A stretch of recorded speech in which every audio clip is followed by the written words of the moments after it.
Hello everyone, welcome to Microsoft Office Tutorials P9H. இப்போ நம்ம இங்கே செக் பாக்ஸ் இருக்குது. செக் பாக்ஸ் வரணும் இந்த ரேஞ்ச் ஆஃப் செல்ஸில். இங்கே செக் பாக்ஸில் நம்ம டிக் மார்க் கொடுத்தோன்னா இங்கே ஹைலைட் ஆகணும் இந்த செல்லில். இப்போ ஃபார் எக்ஸாம்பிள் இந்த ரேஞ்ச் ஆஃப் செல்ஸில் செக் பாக்ஸ் கொண்டு வர்றதுக்கு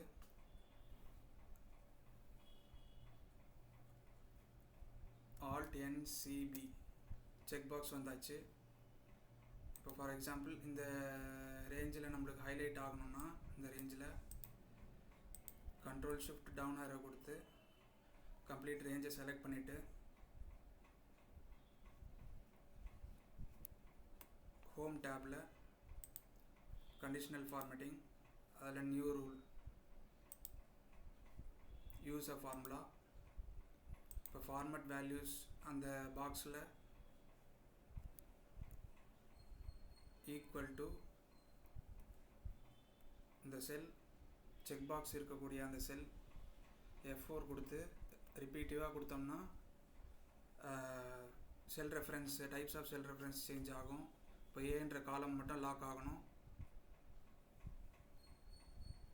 மிக்ஸ்டு செல் ரெஃபரன்ஸாக கொடுத்துட்டு ஈக்குவல் டு ட்ரூ கொடுத்துட்டு ஃபார்மேட்டில் போயிட்டு ஃபில்லில் ஒரு கலர் சூஸ் பண்ணிக்கலாம். சூஸ் பண்ணிவிட்டு ஓகே கொடுத்துடலாம்.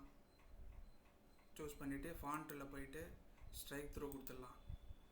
இப்போ ஓகே கொடுத்துட்டு மறுபடியும் ஓகே கொடுத்தோம்னா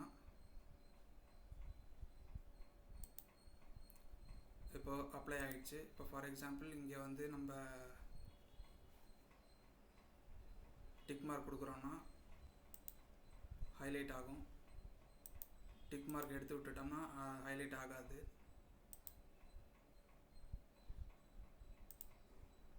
இந்த மாதிரி நம்ம டாஸ்க்கை ரிப்பீட்டேட்டிவாக இருக்கிற டாஸ்க்கை இந்த மாதிரி வச்சு அனலைஸ் பண்ணிக்கலாம்.